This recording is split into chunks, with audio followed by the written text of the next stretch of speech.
عبدك ونعنا بك وعليك نستعين أعوذ بك من شر ما صنعت ولك بنعمتك علي وأبو ذنبي فاغفر لي فإنه يغفر إلى دار. Assalamualaikum warahmatullahi wabarakatuh. Bismillahirrahmanirrahim. Innal hamdalillah nahmaduhu wa nasta'inuhu wa nastaghfiruh. Wa na'udzu billahi min shururi anfusina wa min sayyiati a'malina. May yahdihillahu fala mudilla lahu wa may yudlil fala hadiya lahu. Ashhadu an la ilaha illallah wahdahu la syarika lahu wa ashhadu anna Muhammadan 'abduhu wa rasuluh. Allahumma salli ala sayyidina Muhammad wa ala ali sayyidina Muhammad. Rabbi yassir wa la tu'assir bi tammim bil khair. Rabbi shrah li sadri wa yassir li amri wahlul 'uqdatam min lisani yafqahu qawli. Allahumma iftah alaina hikmataka wa anshur alaina min khazain rahmatika ya arhamar rahimin. Wallahu alladhi la ilaha illa huwa alimul ghaibi wa syahada huwa rahmanur rahim. Wallahu alladhi la ilaha illa huwa al-malikul quddus al-malikul quddus as-salamul mu'minul muhaiminul azizul jabbarul mutakabbir. Subhanallahi amma yushrikun. Wallahul khaliqul bari'ul musawwir lahul asma'ul husna. Yusabbihu lahu ma fis samawati wal ardh wa huwal azizul hakim. Wala hawla wala quwwata illa billahil aliyyil azim.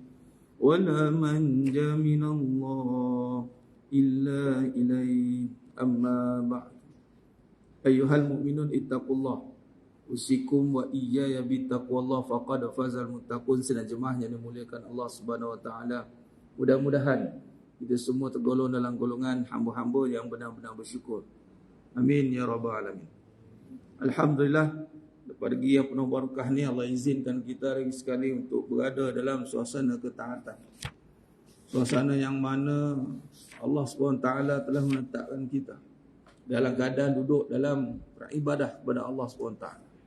Bila kita nisbahkan kepada amalan, ibadah ialah kurniaan yang besar, yang ianya bukan hasil daripada diri kita sendiri semata-mata.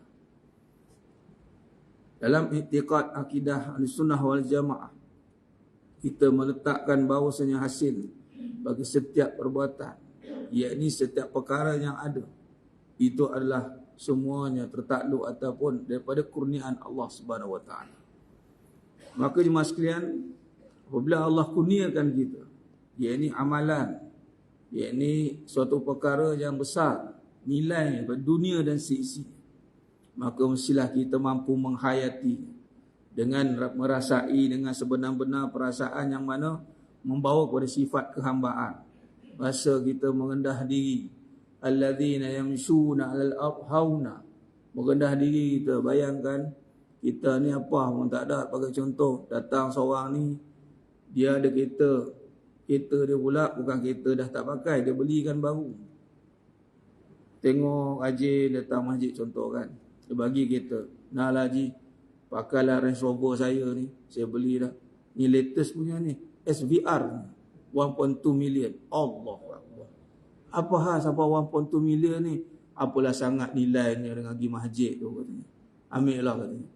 Kita rendah hati dapat, ya Allah kan. Tengok je tinggal mana, rumah macam mana. Tengok, ya Allah, saya belikan rumah lah tak jinak. Pilihlah kat mana-mana tempat saya bayar.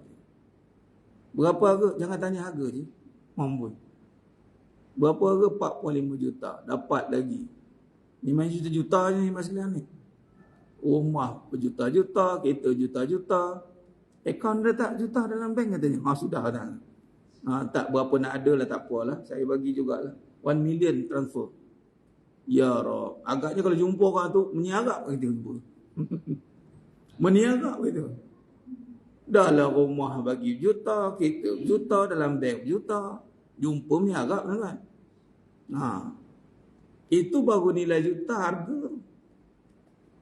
Biar Allah kurniakan kita amalan yang menjadi asbab, tanda Allah nak merahmati kita masuk syurga. Bukan dengan amalan kita. Kita masuk syurga dengan rahmat daripada Allah. Tapi bagaimana nak dapat rahmat? Kena beramal. Hasil daripada amalan Allah terima dan Allah tukar jadi rahmat. Dengan rahmat masuk syurga. Jadi bila Allah kurniakan amalan yang menjadi asbab untuk dapat rahmat, itu tanda-tanda Allah nak merahmati seseorang. Itu adalah Allah kurniakan dia amalan soleh. Allah kurniakan dia kefahaman yang pertama. Daripada hasil kefahaman dia, bagi kita mampu, Allah zahirkan amalan. Maka asbab itu kita membawa ke syurga. Bila membawa ke syurga, jemaah sekalian, bagaimana rasa? Kalau tadi dapat juta-juta pun rasanya, tapi dunia ni kata Allah kecil. Kul mata'ud dunya qalil. Terdapat amalan yang besar. Ini sebagai contoh solat. Solat satu amalan yang besar. Wa innaha lakabiratun illa 'alal khashi'in. Ia satu amalan yang besar, amat berat, amat berat. Nak dapat solat ni mas sekalian, tu di Sidratul Muntaha. Mengatasi ciptaan yang lain. Tengok amalan solat ni mengatasi ciptaan yang lain.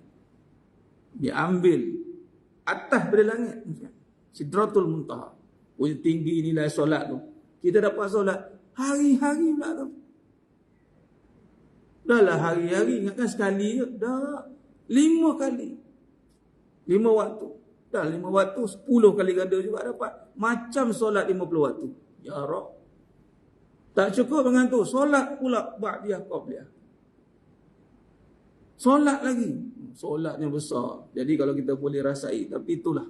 Nak merasai kurniaan Allah Ta'ala dalam rupa bentuk ganjaran akhirat. Ini satu mujahadah yang tinggi. Kerana apa jemaah sekalian? Kerana dunia sedang berada di hadapan kita. Sebab kita, di depan kita dunia, bukan akhirat. Kalau depan kita akhirat, senang kita. Depan dunia, nampak kereta, nampak rumah, nampak duit, pahala tak nampak. Pahala tak nampak. Walau pahala itulah yang akan menjaga balik segala harta benda yang kita ada. Malah bukan menjaga daripada kehilangan dengan kerosakan.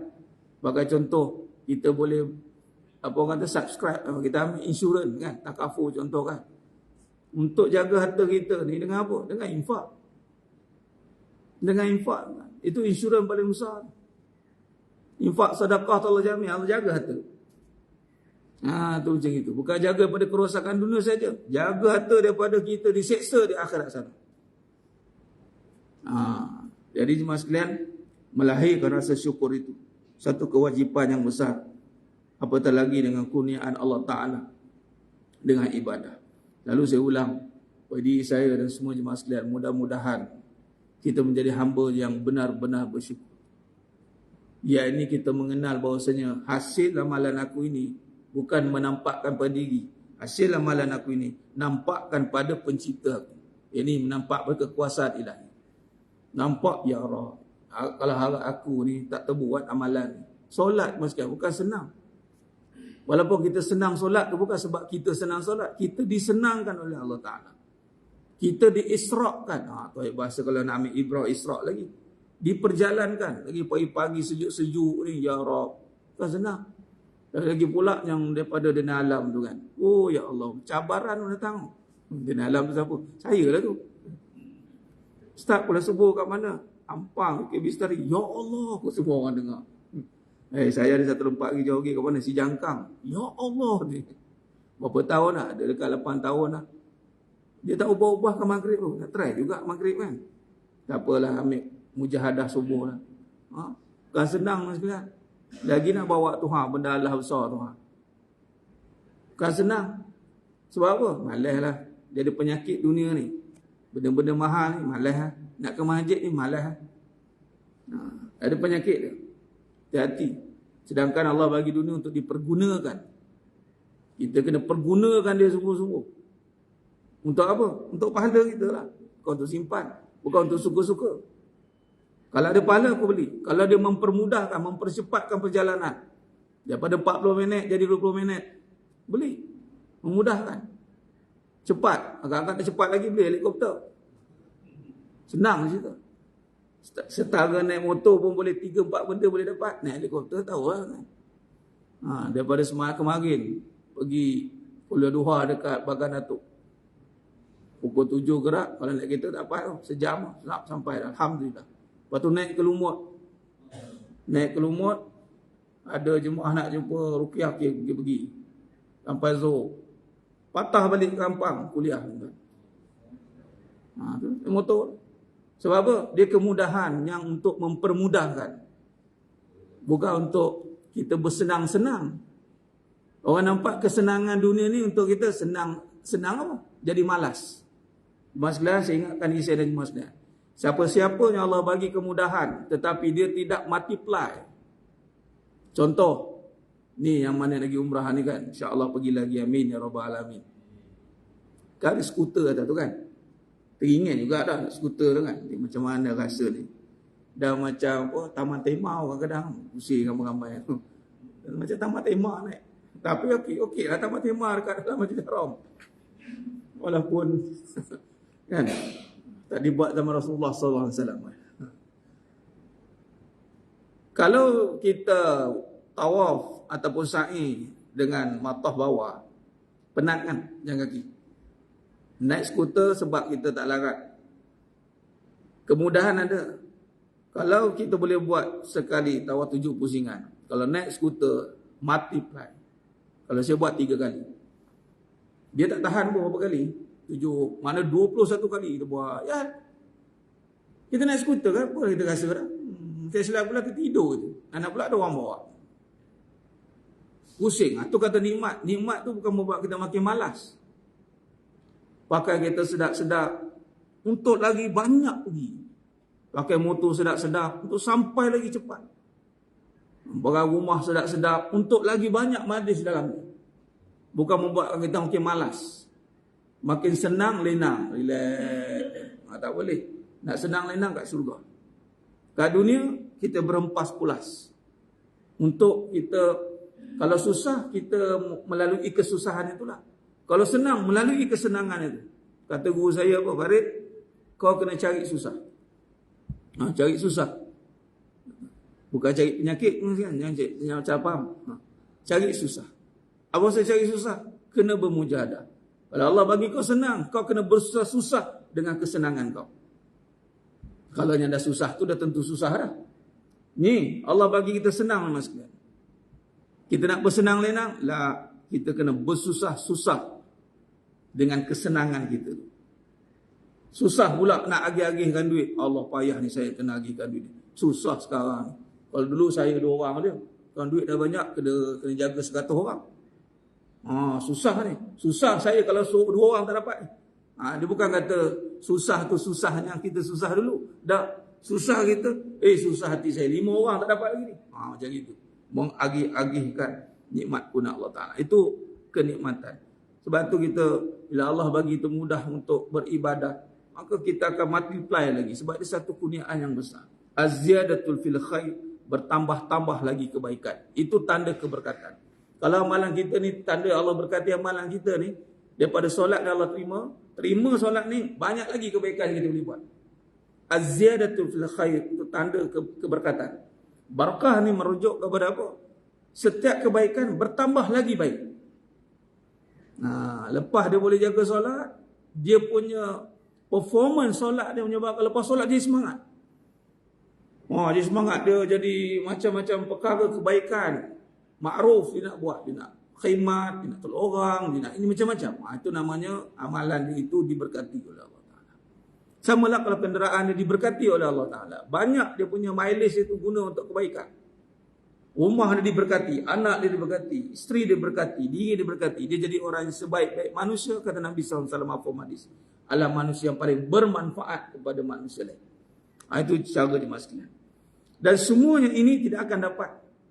Kita tak akan mampu kecapi nikmat syukur tadi ataupun dengan nak menterjemahkan manfaat. Selagi mana kita tidak mampu melihat bahawasanya diri kita ini adalah menterjemahkan kekuasaan Allah Ta'ala.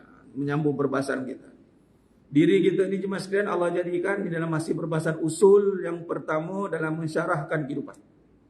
Ada 4 usul panjang perbahasan kita ni. Tapi tak apalah, selagi mana hayat di kandung badan, kehidupan ni masih berterusan, ujian yang takkan berhenti-henti. Susah senang tu ujian. Baik buruk tu ujian. Surah Al-Anbiya ayat 35. Kullu nafsin za'iqatul maut wa lanabluukum bisyarri wal khair fitnah wa ilaina turja'un. Setiap nyawa kita akan mati. Setiap nyawa mati, kita nyawa akan mati. Dan setiap yang hidup ni akan diuji Allah Ta'ala. Tak terlepas seorang pun. Daripada apa? Bisyarri wal khair. Daripada keburukan dan kebaikan. Sebagai apa? Cobaan. Cobaan ni tajuk. Ujian itu adalah perjalanan. Jangan keliru dua perkataan. Kita dah bincangan panjang dalam tajuk hakikat ujian dan masalah. Hakikat ujian dan masalah. Ujian tu apa? Sepanjang hidup kita tu ujian. Kerana hidup itu adalah ujian. Di dalam ujian ada tak tajuk-tajuk dia? Ada. Ada tak topik dia? Contohlah peperiksaan SPM. Itu ujian lah, peperiksaan. Fitnah dia apa? Oh, tak jawab. Fitnah dia apa? Cobaan dia apa? Itulah subjek sains, subjek matematik, math, fizik, kimia, siapa ambil. Kalau ambil pula aliran agama, sains, agama stream, maka dia akan jawab tentang pembelajaran, tentang agama. Itu. Subjek itu adalah cobaan. Okey, subjek kita dalam hidup ni apa subjek yang kita kena jawab, yang setiap masa takkan boleh lari? 2 di subjek besar. Itulah susah, senang, baik, buruk.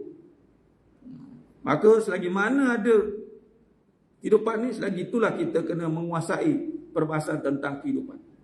Menjawab ujian, macam mana kita faham anak-anak kita ataupun yang mana sambung belajar, nak jawab test, duduk exam, nak jawab dengan apa? Ilmu. Ya, sama dengan kehidupan. Nak jawab ujian kehidupan dengan ilmu. Dengan ilmu. Nak jawab susah dengan ilmu. Nak jawab senang dengan ilmu. Jadi, kaedah ilmu yang kita pakai dalam kehidupan, apa dia? Itulah merujuk kepada sifat wajib bagi Nabi SAW. Tafsir kehidupan bersandarkan sifat wajib bagi Nabi SAW. Daripada situlah kita akan pecah-pecahkan pengkhususan, kita perincikan penterjemahan. Mula-mula hidup ataupun hidup ni yang pertama menjadi awalan, menjadi mukaddimah dia atau menjadi asas dia. Apa dia? Siddiq. Itu siddiq, itu sifat Nabi yang pertama, wajib bagi Nabi sallallahu alaihi wasallam, para anbiya, iaitu jujur. Maka jujur ini atau dalam bahasanya adalah benar, malah dia menjadi teras kepada perbahasan iman. Kalau subjek iman, ini akidah, iman, usuluddin, iman apa? Tasdik, membenarkan bil qalbi, dengan hati. Membenarkan dengan hati. Apa yang kita nak benarkan? Tentang Allah. Wujud Allah. Nak benarkan kewujudan Allah Ta'ala. Bahawasanya yang benar hanya Allah saja yang wujud. Selain daripada itu, makhluk. Sifat makhluk tiada. Yakin? Yakin. Dengan apa kamu yakin? Ilmu. Naam. Kita belajar dengan ilmu. Belajar tentang sifat 20. Sebagai contoh. Kita punya kaedah perbahasan akidah Asy'ariyah Al-Maturidiyah. Sifat 20. Kemudian, dalam kehidupan, sama juga. Permulaan atau bermula kehidupan itu dengan apa? Dengan mencari kebenaran. Berpesan-pesan dengan kebenaran. Wa tawassaw bil haqq. Apa yang benar dalam hidup ini? Dunia, batil. Yang kita cari dunia, tidak. Yang cari apa? Apa yang benar? Akhirat. Bila bicara soal akhirat, dia mesti dimulai dengan man amana billah wal yaumil akhir. Dia mesti didahului dengan iman. Iman tentang Allah. Maka bila kata beriman dengan Allah yang menjadikan hari akhirat, maka dunia kita ini mesti dilihat dengan kacamata iman dan bersandarkan kepada ganjaran akhirat. Bermaksud setiap benda yang kita sentuh dalam dunia ini, maka spek kita, KPI kita sentuh jadi pahala. Itu ibaratnya gitulah. Make sure. Ayat dia. Sebab apa? Kalau tak make sure, dia dengan ilmu, dengan iman, dengan ilmu tadi, dia akan jadi benda yang tidak jelas.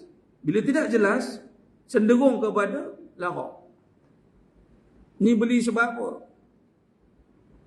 Itulah. Sebab suka. Habis. Sebab suka saya tidak membawa kepada apa-apa erti. Tapi sebab ada manfaat, baru pergi. Malah itulah kalau pergi kepada praktikal, kepada pengamalan dunia kan. Kalau kita ada company ke, organisasi ke, situ dah praktis lah. Semua ditanya, ni untuk apa beli, ni untuk apa, untuk apa. Sebab bukan duit kita kan, dia tanya lah kan. Dia bila tak ditanya ni sebab apa? Duit aku. Tapi kita lupa, aku pun akan ditanya. Oh lama. Duit ni Allah bagi. Kena tanya juga. Sama. Konsep dia sama. Every single sen akan diaudit. Lagi berat lagi, sendi berat, lagi berat dia, lagi nak publish dekat board tu semua ada pegang saham dia akan tahu. Dia kena tahu. The stakeholder dia nak tahu. Oh ni bulanan atau tahunan berapa, kat mana invest, kat mana ni. Tak boleh. Dia tak boleh ada hidden agenda. Kalau ada hidden agenda, trace, report, tangkap. Nampak? Dia tak ada manipulate tu tak boleh. Dia kena transparent. Setara urus company pun macam tu. Urus hidup ni masalah. Dia tak ada hidden agenda tak boleh. Dia kena transparent. Ni untuk apa? Pahala? Okey. Yang halal dihisap, yang haram diazab. Itu je. Ukur timbang tara dunia ni. Halal? Halal ni Ustaz. Okey, halal sila jawablah. Tak ada masalah. Tak ada halangan. Halal, jawab. Yang penting boleh jawab. Itu je. Tak boleh jawab, jangan ambil. Sebab tanggung sini, jawab sana. Itu saja. Berani tanggung sini, berani jawab kat sana. Jawab pula bukan dengan mulut orang sian. Kalau jawab dengan mulut senang. Dah mulut disil. Dijawab dengan apa? Kaki, tangan, semua anggota. Lagi lah. Rupanya ni semua rakam ni. Ni rakam. Ni semua yang akan rakam semua perbuatan kita. Allah. Kalau tak ada orang lain rakam lah sendiri. Semua ada sensor. Pegang dia semua. Akan detect. Dia tak boleh tipu lah. Sendiri punya tangan kan. Sendiri kamu yang pegang kan. Tak tangan orang lain. Tak ada. Buka CCTV. CCTV bukannya biasa-biasa. Detail. Tuan-tuan tengok CCTV Masjidil Haram. Search. Masjidil Haram CCTV. Dia boleh zoom. Bahasanya sampai lubang hidung nampak. Ayat. Detail. Zoom dia. Sebab dia tempat center orang berkumpul dunia. Dia punya sistem keselamatan dia bukan biasa-biasa. Saya cakap tu, saya pernah kena lah. 2 kali di Mekah pun kena. Di Masjid Nabawi pun. Kena tu apa? Ada mata-mata dia. Saya buat live macam ni. Tapi pakai stand dekat matah depan Kaabah. Apa habis lah tu datang orang kaji biasa pakai walkie-talkie. Dia ingat dia dalam Al-Haram tak boleh bawa benda yang ada macam besi tu. Kemudian dia tanyalah mengajar apa. Tunjuklah kitab. Waktu tu buat live. Okey. Dia boleh tengok, dia boleh zoom gitu. Sebab tu kalau sana siapa buat benda yang bercanggah terus datang, tak tunggu lama. Saya kena kedua dekat Masjid Nabawi, dekat ruang legal. Kan ada isu sekejap kan, orang silat kat situ kan. Datang naik syekh dia. Orang pun cakap, ini salah ni. Betul lah, kita rasa pelik lah kan. Tapi tak apa jemaah sekalian. Di sana salah atau salah, dia tak cerita banyak. Sana mata-mata ramai. Saya waktu tu duduk bagi halaqah. Waktu tu malam lepas Isyak. Sana 2 benda yang tak on the spot. Dia memang on the spot, ada kamera. Kamera satu, mata-mata pakai cap. Dia pakai cap. Bukan seorang kan. Lepas habis saya kuliah dengan polis dekat 6 orang. Mata-mata 4 orang. Penjuru datang. Apa saya buat? Saya pasang Bukhar. Bukhar tu, yang elektrik, WhatsApp kan. WhatsApp tu, itu mamnu. Sebab apa? Khurafat. Khurafat kau jangan main. Dia bawa sebab apa? Nampaklah dia nak wangi kan. Kita memang nampak gaya macam khurafat pun kan. Duduk, buka tengah-tengah. Duduk, kita macam gitu kan. Dia kata, buat apa macam itu kan? Apa faedah? Apa faedah macam itu? Kita katalah untuk wangi. Dia sama lah. Tapi tak dihukum pada perbuatan. Jangan main. dengan mikrofon. Dia pakai speaker kecil. Tak boleh. Tak boleh. Memang kena, tapi merasalah apa itu kesalahan. Tapi dia tengok muka Malaysia. Maafi muskilah, insya-Allah. Cuma kena ambil rekod lah, pasport ambil dia ni rekod. Tapi saya bersyukur sebab nama saya berada di Masjidin Nabawi. Dah direkod. Yes, ini caranya. Ini caranya. Tapi jangan cek pasalnya. Kakak tak balik dia.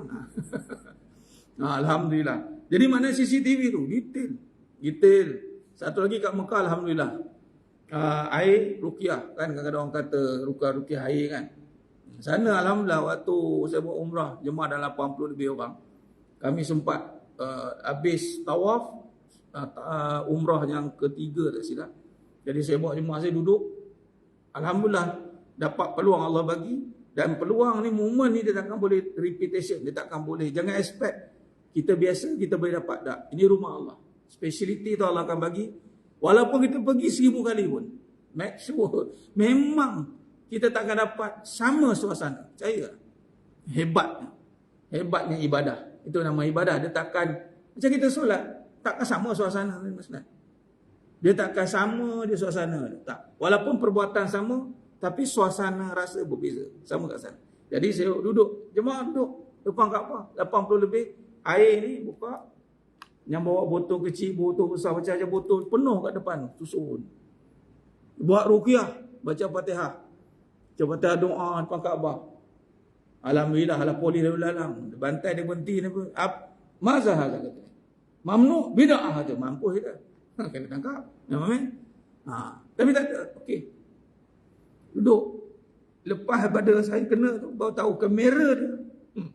Dia boleh tengok detail muka kita. Satu-satu apa kita buat. Saya pun fikir, kalau setara ni Allah zahirkan kecanggihan rumah ni. Canggih. Masjid Haram, Masjid Nabawi ni sangat canggih. Dari sistem dia. Maka kita pun terfikir, bagaimana Allah sedang melihat kita. Dengan sistem teknologi Allah sendiri. Teknologi ilahi, saya fahamakan. Lagi detail daripada tu semua sekalian. Jadi memang dengan Allah ni tidak boleh ada hidden agenda. Tak boleh. Mengaku, kalau salah, mengaku. Ada yang salah tak mengaku salah, pada buat tak tahu dia. Dia sedang buat salah, dia relax. Padahal dia sedang diperhatikan. Kurang-kurang dia, aku buat salah ni. Ya Allah, kurang-kurang wasari'u ila maghfirah. Kembali kepada aku. Minta ampun, selesai dengan Allah Ta'ala. Allah bukan kira dosa kita, Allah kira kita minta ampun tak dengan dia. Ini malam ni 10 Syaban. Allah Akbar. Malam keampunan. Allah ampunkan semua dosa orang kecuali yang syirik dan bermusuh. Dua jenis orang ni minta maaf. Settle dua ni baru ampun dosa. Baik. Jadi jemaah yang muliakan Allah Ta'ala, dan semua ini dan berbalik pada usul tadi. Yang pertama, kita masih membahas katakan diri ni. Kebenaran sebenarnya diri kita ni adalah menyatakan tanda-tanda kebesaran Allah. Maka pada kita ni ada hak milik Allah SWT. Hak milik Allah Ta'ala itu mestilah kita jaga. Dia ni dengan apa? Dengan menterjemahkan kembali segala kekuasaan yang ada pada kita yang Allah titipkan. Maka di sini kita bincangkan oleh demikian, sekiranya segala adalah milik mutlak Allah, mengapa kita masih lagi terlihat manusia yang memiliki segala yang ada di dunia? Bermaksud bila kita melihat dunia dan diri kita semua ini milik mutlak, wujud tadi, sifat wujud. Wujud hanya pada Allah. Muskat 64 Muskat 64. Milik mutlak Allah. Yakni maksud kata dunia tidak boleh nampak dengan keadaan dia, dengan contoh sifat kita nampak dunia bersalahan dengan kita faham. Oh, dunia ni ada. Salah. Bukan dunia ni ada. Dunia ini diadakan. Diadakan. Dia tidak ada sendiri mas. Kalau dunia ada, diadakan, samalah diri kita pun diadakan. Kerana wujud itu hanya pada Allah, nafsiyah. Baik. Bila wujud ada pada Allah, maka orang yang benar-benar mahu menunaikan hak Allah. Kerana sebab tu Allah tanya balik semua. Summa la tus'alunna yawma idzin anin. Allah akan tanya detail. Faman ya'mal misqala dzarratin khairan yarah wa man ya'mal misqala dzarratin syarran yarah. Sahabat dengar ayat ini tuan-tuan pengsan. Detail. Sebab apa? Sebab semua bermula tiada. Jemaah sekalian, konsep kenapa kena tanya? Okay, begini.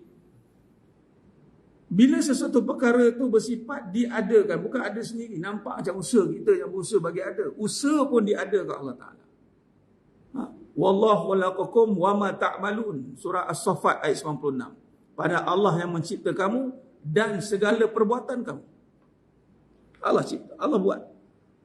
Allah buat bermaksud kita tidak boleh reka sendiri lah. Sistem tu kita tak boleh. Tinggal lagi Allah akan taklif, bertanggungjawabkan kita, takdirkan kita untuk apa? Untuk memilih nanti. Sistem yang Allah dah jadikan. Perbuatan yang Allah dah ciptakan, Allah takdirkan kita ada pemilihan, ada memilih. Ini hanya ada pada manusia yang ada akal. Dan itulah akan dipertanggungjawabkan nanti. Baik. Maka adanya sesuatu perkara itu hasil itu adalah diadakan. Contoh, kita bekerja dalam satu company, kemudian company adakan facility, adakan kereta, adakan rumah, adakan tu mesti ada purpose. Tu maksud. Bukan kita adakan sendiri tak. Mesti ada purpose, mesti ada benda yang kita kena buat untuk comply dengan apa yang diadakan tadi. Jadi bila Allah adakan alam, perkara pertama yang mesti kita kena letakkan adalah untuk membesarkan Allah Ta'ala. Kejadian ini yang Allah jadikan adalah untuk membesarkan Allah. Wa rabbaka fakabbir. Kejadian alam, sebab tu lihat, Masya Allah. Memang Allah suruh tengok. Inna fi khalqis samawati wal ardi wa ikhtilafil laili wan nahar ila ayati li ulil albab. Dalam penciptaan langit dan bumi, malam siang berganti, hanya terdapat tanda-tanda bagi orang yang berakal. Berfikir, tengok. Maka begitu juga dengan diri kita. Tanda-tanda lebih besar pada diri, sebab Allah muliakan manusia. Allah angkat manusia itu dengan Allah berikan tanda-tanda kebesaran pada diri manusia itu. Wa nafsi wa ma sawaha, demi jiwa dan seluruh penyempurnaan. Maka menunaikan hak Allah Ta'ala itu adalah dengan mengesakan dengan sebenar-benarnya. Ingat Allah.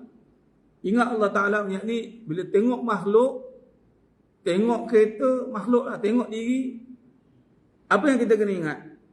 Ingat bahawasanya alam ni bermula tak ada. Jadi ada, dia ada kan? Bukan ada sendiri. Begitulah dengan amalan kita pun, mas sekalian.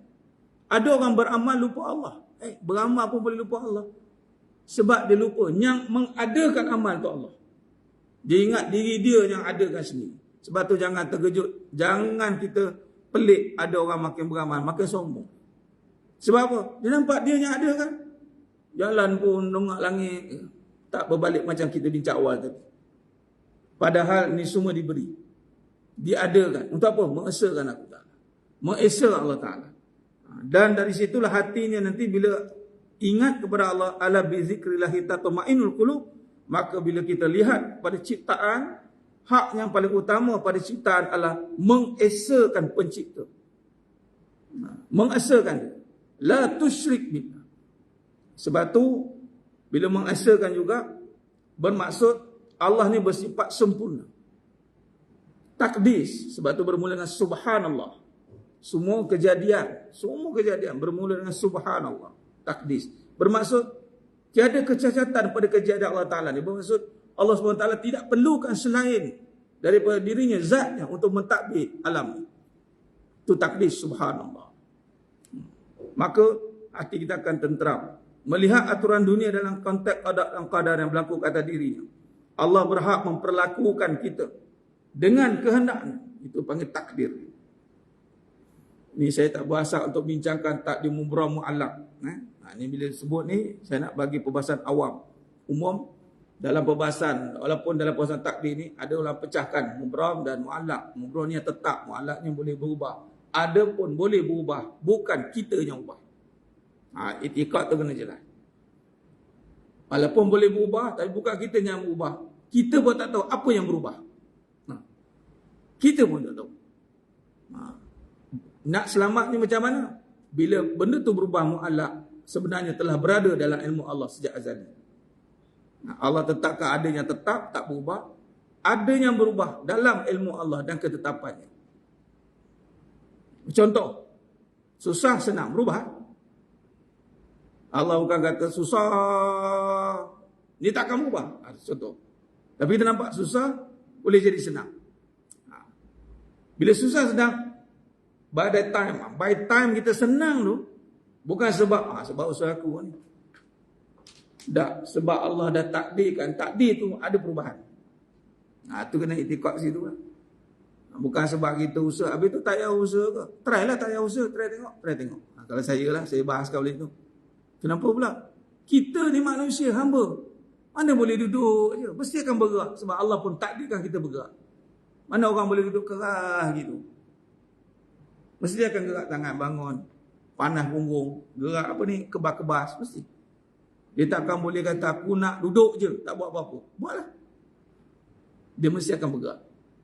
Tak bergerak itu sifat makhluk. Dia mesti berpindah. Satu tempat ke satu tempat. Itu sifat makhluk. Jadi kalau kata habis tu tak payah buat apa-apa. Kamu tak akan boleh tak buat apa-apa. Nah. Habis tu yang menentukan hasil bukan kita lah. Ya, hasil bukan kita. Habis tu yang kita usaha ni. Usaha ni menyatakan kita manusia. Nak bezakan dengan binatang. Sebab tu tak panggil berusaha pada makhluk selain manusia. Yang berusaha encik kucing tak ada. Yang berusaha manusia. Kucing tak letak berusaha. Itu diperjalankan, ditakbir oleh Allah Ta'ala sejadah. Maka di sini kita akan berlapan ada. Semua dalam ketentuannya. Kita pula berhak diperlakukan. Renungkan dalam diri. Kita hanya mampu. Mahu perkara yang kita suka. Tapi dalam ini kita Allah uji kita tadi lah. Baik buruk. Ada nafsu pula. Maka di sinilah ujian. Yang mana kita akan cenderung. Untuk apa? Mempergunakan nafsu kita ni. Untuk perkara yang kita suka. Tapi bukan untuk menundukkannya. Maka di sinilah. Apabila nafsu itu telah menguasai diri. Maka dia tidak akan melihat kekuasaan Allah. Dia akan datang mempersoalkan. Sebagaimana iblis. Iblis nafsu lah. Didasari oleh nafsu. Iblis. Dia akan tanya.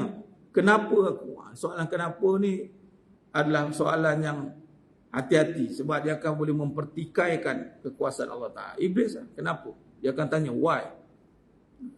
Kalau tengok kita bagaimana faham tentang takdir Allah. Mas sekalian. Sebagaimana kita sujud lah. Kita tak tanya pun, kenapa aku sujud?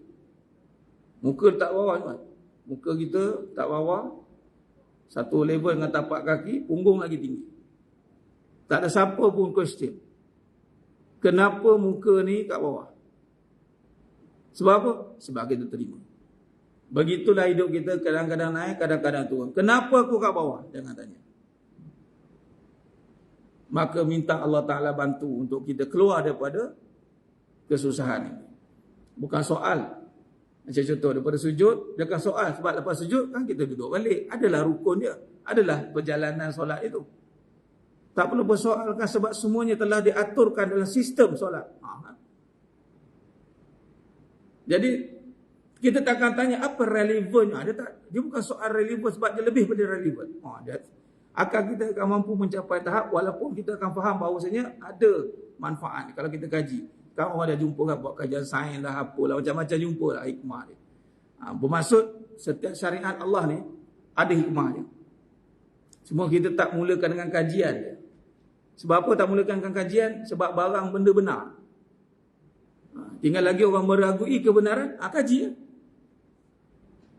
Bila orang dah kaji, betul lah benar. Kan dah cakap, kebenaran bukan kajian. Kebenaran kena menerima. Penerimaan. Contoh tentang Allah. Tentang Allah bukan kajian, mas sekalian. Tentang Allah kita kena belajar untuk kita terima kekuasaan Allah Ta'ala. Baik. Jadi kesimpulan kita pada pagi yang penuh barakah ni, surat 65. Di situ Allah jadikan kita jemaah sekalian. Dalam konteks nak terjemahkan diri ni, tanda-tanda kekuasaan Allah. Allah SWT menjadikan manusia itu lemah. Itu kejadian manusia. Sebab sebagai asbab untuk menyatakan Allah SWT itu maha kuat. Allah SWT menjadikan manusia berasa tidak sempurna. Ini salah. Ini antara list yang saya nyatakan lah. Banyak lagi kita boleh nyatakan. Allah SWT menjadikan manusia itu berasa tidak sempurna. Ada je macam tak fit dengan apa yang kita nak. Sebab apa? Sebab kesempurnaan itu hanya pada Allah. Allah SWT menjadikan manusia itu di dalam kesakitan. Kita sekarang tak sakit. Tak. Reseptor sakit ada. Bermaksud bukan tak sakit. Memang sakit tu bersedia. Ready dia nak sakit. Ada dah reseptor sakit. Jadi malah reseptor sakit, cubit-cubit pegang sakit. Sehat. Sihat. Memang kita ni dalam kesakitan. Picit sakit, boleh rasa boleh. Sihat. Sebab tu kalau orang sakit, jangan mengeluh. Itu tanda dia sihat lah. Mak nampak dia reverse balik tu. Reverse engineering concept. Tapi kalau pegang-pegang tak rasa, pegang tak rasa sakit tak? Tak. Pegang kaki sakit tak? Ni 3 kali Jumaat ni tak lama ni. Awak ni tak rasa sakit tak? Tak rasa. Tak lama dah tu. Mana kalau rasa sakit tu memang itu takdir kejadian kita. Kerana nak menyatakan Allah SWT itu maha menyembuh. Allah SWT menjadikan manusia sentiasa berkongsi. Tak ada milik kita. Tak ada empunya kita. Kerana apa? Yang milik hanya Allah. Al-Malikul Mulk. Allah SWT menjadikan manusia itu sentiasa tidak mengetahui. Ada je benda yang kita tak tahu. Malah kita dah tahu pun kena lupa.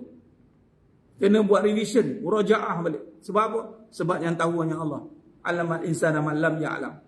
Allah SWT menjadikan pada manusia itu hidup dan mati. Ini kemuncak ultimate. Adalah sebagai asbab untuk menyatakan Allah SWT saja yang maha menghidupkan dan maha mematikan. Yang mematikan dan menghidupkan.